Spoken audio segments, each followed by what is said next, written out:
Erica, thank you so much for doing this with us. We were talking a little bit about hope, and that's what we're here to talk about. But first, I really want to learn more about you and your origin story. How did Erica Tanov become Erica Tanov that we know of today? The brand, I assume, The not the brand. person. Both and. I mean, I studied fashion design. I went to Parsons in New York, but I think what led to that, I look back and really wonder what it was. I was very small for my age. I still am. So when it was time to dress and became a teen, I was still in the kids department, which so I was really forced to dress more creatively, and I started sewing my own clothing, and I think that kind of led to my love of fashion and creativity and sewing and playing around with different fabrics. I would go to the fabric stores and I'd find myself like looking in the home textiles and thinking, oh, that would be a cool skirt. Like it doesn't just need to be for a curtain. And so I think that really started began my passion for fashion. And then as far as home goods and interiors, which is now a big part of what I do, I think, having that dollhouse that my grandfather built when I was little, and just creating the interiors and kind of this home that I would escape to, or you can just fantasize like I'm creating the most beautiful home, and then even what does that mean, who's living there, and what kind of life do they have. I think it was that kind of fantasy life that I think stuck with me, just creating beauty. Like, so just your surroundings mean so much to you, whether it's what you wear and put on your body or surround yourself with. And so I think that's just started from such a young age. And then I decided to study fashion. And then from there, I started my company 35 years ago. So it's been a long, flowing journey. What really struck me when we were having our initial conversation about this was you mentioned going with the flow, and I feel like that's really been this remarkable part of your career. You've really leaned into leading with intuition and going with the flow, and I'm wondering if you can talk us a little bit through what those, the contours of what those 35 years have looked like for you. Yeah, for me, it's important. It doesn't mean that every single decision you make when you're leading with your heart and just using your intuition doesn't mean everything always works out perfectly, but I feel like it's important for me to live my life that way, because if I do something or I want to do something and never do it, it's that wondering, like, well, what would have happened if I did that? Or so sometimes you have to learn by, oh, well, that didn't work out, but let's do this next thing that's gives me joy. So I started, after school, I worked for a clothing designer, fashion designer in New York, and that I stayed with her for 2 years.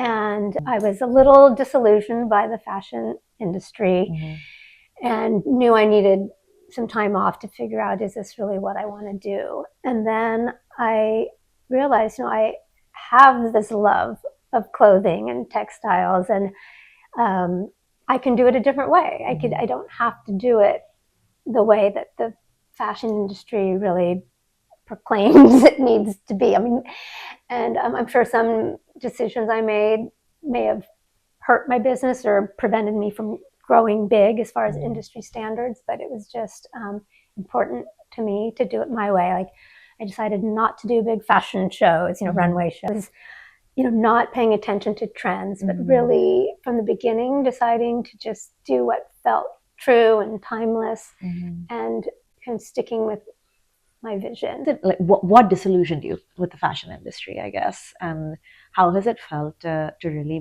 buck trends and kind of be doing your own thing in this beautiful, regenerative, deeply values aligned way? Yeah, I think for me, like I mentioned, it was the imbalance of, I think, the pacing of the workload, the inequity of who gets paid what in the whole process of fashion.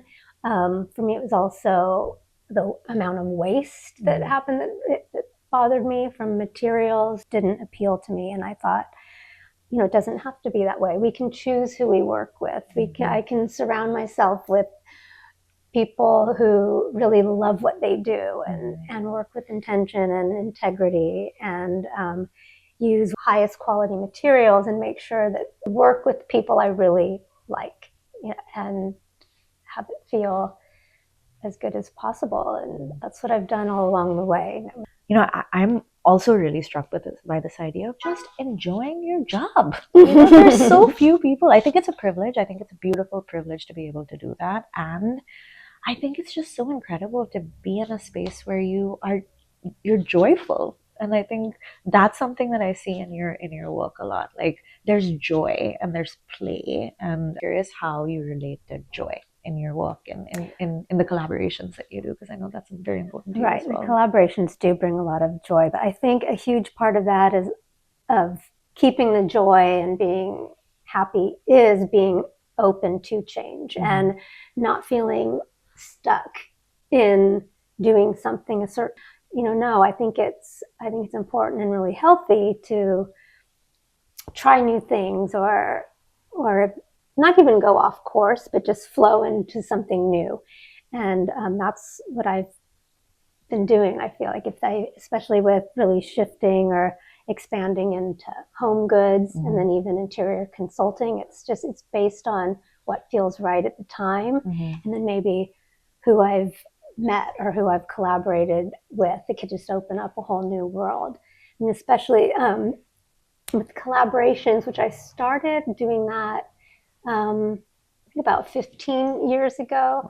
I started working with different artists who work in all different mediums, and we would either work together on current pieces they're working with, or I'd go through archives and we would come up with pieces that I can imagine would translate beautifully into fabrics. And it would just be this incredible just partnership or melding of the minds and creativity and then come up. I think it'd be really rewarding. It is very rewarding for the artists too to see their artwork then in a new medium, like turned into fabric and then into clothing and bedding. And so I probably do at least one collaboration per year with different artists and different makers, and just brings a richness to what I do. This beautiful sense of accessibility, right? Because you're completely transmuting one form of art into another form of art and making it accessible, not more accessible, but just accessible in a different way. In a different way. I mean, sometimes more accessible. It depends really on the artist. And I think for some people, they don't have the space or the means to buy a huge sculpture or a painting yet. To get a piece of that as a dress or a pillowcase, I think that can feel equally meaningful. So it's I think rewarding to see that happen and to bring that kind of beauty and creativity into people's lives in a different form.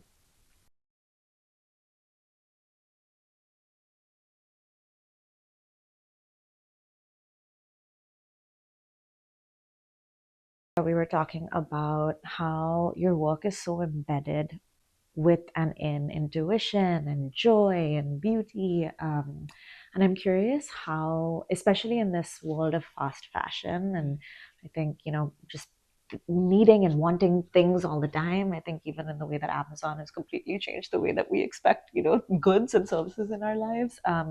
How do you hold those values near and dear to you in a world that is really prioritizing speed and scale? Right. I think even more than ever, that makes me want to slow down, like being a huge believer in slow fashion and not paying attention to the trend of the moment. I think the hardest part in that is to have people understand that, because people do always want new. And with that, I think also there's a lot of disposability, which I also reject.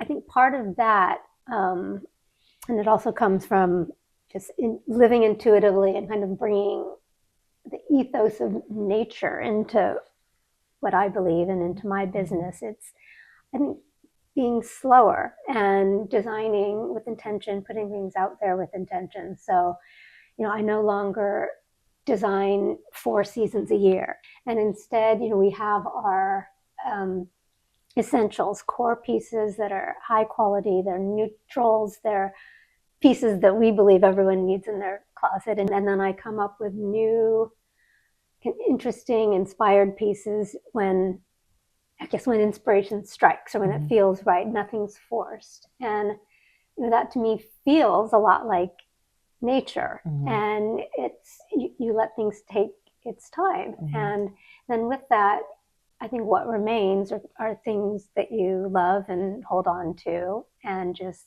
bring in bits of newness when the moment's right. So we don't do trends in this house. We don't do trends. Yeah. You're never going to find that word really associated with Erica Tanov. I love that. I'd love to talk more about a word that is associated with Erica Tanov, which is collaborations. Tell us, if you're willing to share, I'd love to learn more about what you're excited about, how you even think about the creative mind melding process with somebody else. And it's just such a beautiful way to collaborate and be in like a pre-competitive, truly uplifting space with another creative expert or genius. So I completely agree. And I say fairly new, but I think I've been collaborating with different artists and artisans for about 15 years, which in 35 years, I guess, is kind of new. But for me, initially, design was always a very solo activity. And that's how I would design best, just kind of on my own in my studio and bringing in things that have inspired me, but on my own. And so, and then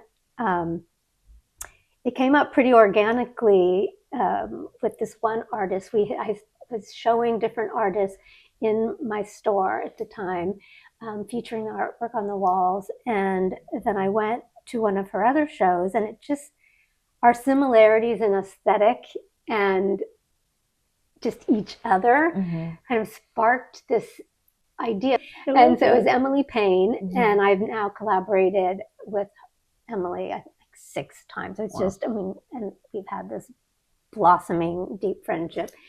And just doing that first collaboration sparked so much richness in the creative process. There can be all different kinds of collaborations, but the ones that have felt extra fruitful is when I work with artists and their artwork, and then we translate it into prints for fabric. So we play around with color, with scale, with how we repeat something. Sometimes it'll be a single painting and I'll have it reproduced, the single motif on a dress.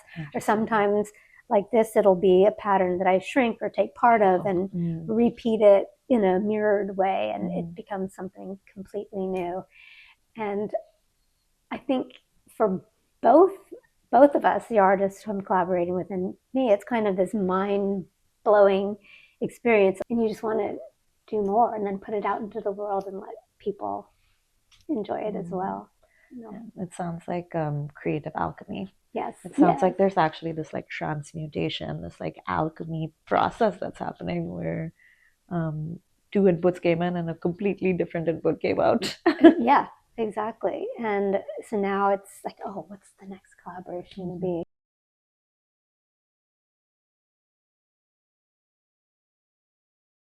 What are some of the more meaningful lessons you've learned in your slow, beautiful, intentional build over the years? Over 35 years? Over 35 years. That's a long time. Well, let's see. I'm still here. I'm still doing it. And I still solely own my company, which is important to me. And I know, there's pros and cons to that. And for me, it was important to really grow organically. There's been moments like, okay, do I go this route where you bring in big investors, but then there's the pros and cons. You lose control. And then would it still be, what I have today and what I want it to be? It was so important to me that the company and the brand has my vision, and that, I guess, is more important to me than, growing so huge that you don't have the control and then it gets diffused. And so, with that obviously comes challenges. Then you're forced to grow slowly because you don't have that influx of capital. So it's just a bit by bit, growth. And I think that's just what I've become comfortable with. And so, and then it's led me to, take things as they come. And I don't know, is that a lesson? I don't know if that's lessons, but there's different ways of running and growing a business, and that's the path I chose. I think it's so important also to highlight different modalities, because I think especially in the Bay Area, we're so enamored with this external capital, growth at all costs kind of mindset. And I personally find it very important to uplift stories of meaningful and intentional growth. That's also like hugely successful. Everyone knows Erica Tanov. I personally think that there's a beautiful lesson there about being very intentional about how you're capitalizing your company, doing the things that you want in the way that you want to. I just love hearing stories of especially people who've done it for many decades, and are so happy and joyful. And, finding things that make us happy, and just at least by following your intuition, you know that if you make a mistake or if something doesn't go well, it's what you wanted to do and not for any other reason. So it's a special thing. So we've talked a lot about beauty and design, your impeccable taste. I'm curious how you make your peace with imperfection. Well, that's funny because I don't think it's even making peace with imperfections. I embrace imperfection. I think that's a huge part. I wouldn't say in the clothing I design. Of course, you don't want to be putting out there clothing with imperfection, but it's more, I just love a certain amount of rawness and relaxed ease that I think comes with imperfection.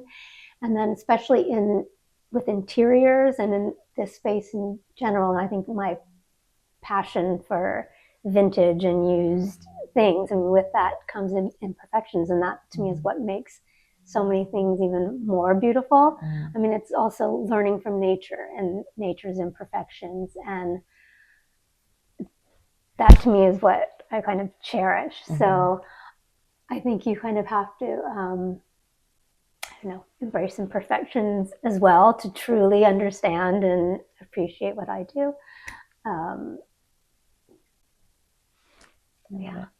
Imperfect beauty. Imperfect beauty. Or beautiful imperfection. In fact, it was years ago. I was in 7x7 magazine, and they titled me The Imperfectionist. Oh my God! And I love that. I remember someone was like, well, that's kind of offensive. I'm like, no, I love that. And that kind of stuck with me. It was years ago. So like, I'm the imperfectionist. Because there is a certain amount of perfection required to have that perfect imperfection. I don't know. I think that comes with this thoughtful ease, or something that's thoughtfully undone. I mean, I think there is great comfort and beauty in that. We're gonna have to bring that title back. That's beautiful.